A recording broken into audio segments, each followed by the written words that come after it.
Hello ಆಯುರ್ ಸಿದ್ಧಿಯಿಂದ ಇವತ್ತು ನಾನು ನಿಮಗೆ ಸಂಕ್ರಾಂತಿ ಹಬ್ಬ ಮತ್ತು ನಮ್ಮ ಋತುಚರ್ಯದ ಕೊನೆ ಭಾಗ ಅಂದರೆ ಹಿಂದೂ ಧರ್ಮ ಸಂಪ್ರದಾಯದ ಪ್ರಕಾರ ಇದು ವರ್ಷದ ಕೊನೆ 3 ಋತುಗಳಲ್ಲಿ ಕೊನೆಯ ಋತುವಾದ ಈ ಋತುವನ್ನು ನಾವು ಋತುಸಂಧಿಯಲ್ಲಿ ಈ ಸಂಕ್ರಾಂತಿ ಹಬ್ಬ ಬರುತ್ತೆ. ಸಂಕ್ರಾಂತಿ ಹಬ್ಬ ಬಂದಾಗ ಏನಾಗಿರುತ್ತೆ, ಈಗ ವಿಂಟರ್ ಅಂದರೆ ಚಳಿಗಾಲ ಪೀಕ್ನಲ್ಲಿರುತ್ತೆ. ಇನ್ನೇನು ಮುಗಿದು ನೆಕ್ಸ್ಟು ಸಮ್ಮರ್ ಅಥವಾ ಬೇಸಿಗೆ ಕಾಲ ಶುರುವಾಗೋದಕ್ಕೆ ಮುಂಚೆ ಈ ಸೀಸನ್ ಬಂದಿರುತ್ತೆ. ಹಾಗಾದಾಗ ಏನಾಗಿರುತ್ತೆ, ಯಾವಾಗ ವಾತಾವರಣದಲ್ಲಿ ಟೆಂಪರೇಚರ್ ತುಂಬ ಕಡಿಮೆ ಇರುತ್ತೋ ಆವಾಗ ದೇಹದಲ್ಲಿ ಚರ್ಮದ ಶುಷ್ಕತೆ ಹೆಚ್ಚಾಗಿರುತ್ತೆ. ಹಾಗಾಗಿ ಸಂಕ್ರಾಂತಿ ಹಬ್ಬದಲ್ಲಿ ನಮಗೆ ಹಿರಿಯರು ಏನು ತಿನ್ನಲಿಕ್ಕೆ ಅಡ್ವೈಸ್ ಮಾಡ್ತಾರೆ, ಎಳ್ಳು, ಬೆಲ್ಲ, ಕೊಬ್ಬರಿ ಮತ್ತು ಕಡಲೆಕಾಯಿ ಬೀಜ. ಇದರಲ್ಲಿ ಎಲ್ಲದರಲ್ಲೂ fatty acid, healthy fatty acids ಇರೋದ್ರಿಂದ ಚರ್ಮದ ಪೋಷಣೆ ಮತ್ತು ಸಂರಕ್ಷಣೆ ಆಗುತ್ತೆ.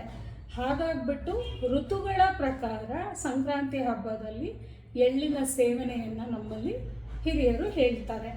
ಈ ಸಮಯದಲ್ಲಿ ಏನು ಮಾಡಬೇಕು ಅಂತಂದರೆ, ಸಾಧಾರಣವಾಗಿ ಸ್ಕಿನ್ಗೆ ಎಣ್ಣೆಯ ಅಪ್ಲಿಕೇಶನ್ ತುಂಬ ಮುಖ್ಯ.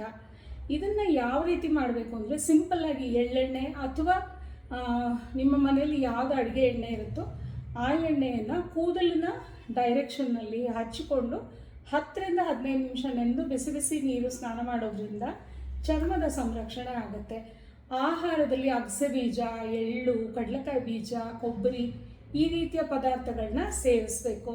ಮತ್ತು ಗೆಣಸು, ಅವರೆಕಾಯಿ ಈ ಸೀಸನ್ನಲ್ಲಿ ಯಥೇಚ್ಛವಾಗಿ ಸಿಗೋದ್ರಿಂದ ಈ ಪದಾರ್ಥಗಳನ್ನ ಈ ಸೀಸನ್ನಲ್ಲಿ ಮಾತ್ರ ನಾವು ಸೇವನೆ ಮಾಡಬೇಕು.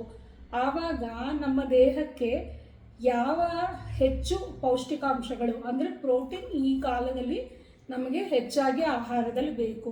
ಹಾಗಾಗಿ ಈ ಸೀಸನ್ನಲ್ಲೇ ಅವರೆಕಾಯಿ ಹೆಚ್ಚಾಗಿ ಬೆಳೆಯೋದು ಮತ್ತು ಫಸಲು ಬರೋದು ಇದು ಪ್ರಕೃತಿ ನಿಯಮ.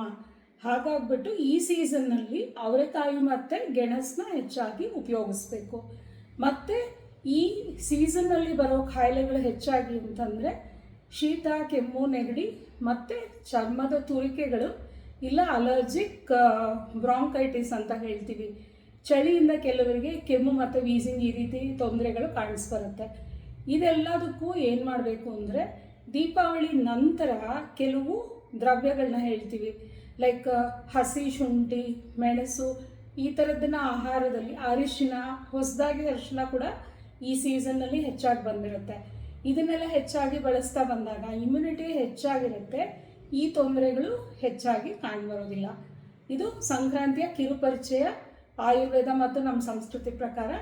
ಇದನ್ನು ಎಲ್ಲರೂ ಅರಿತು ನಮ್ಮ ಜೀವನ ಶೈಲಿಯಲ್ಲಿ ಉಪಯೋಗಿಸ್ಕೊಳ್ತಾ ಬರೋಣ. Thank you.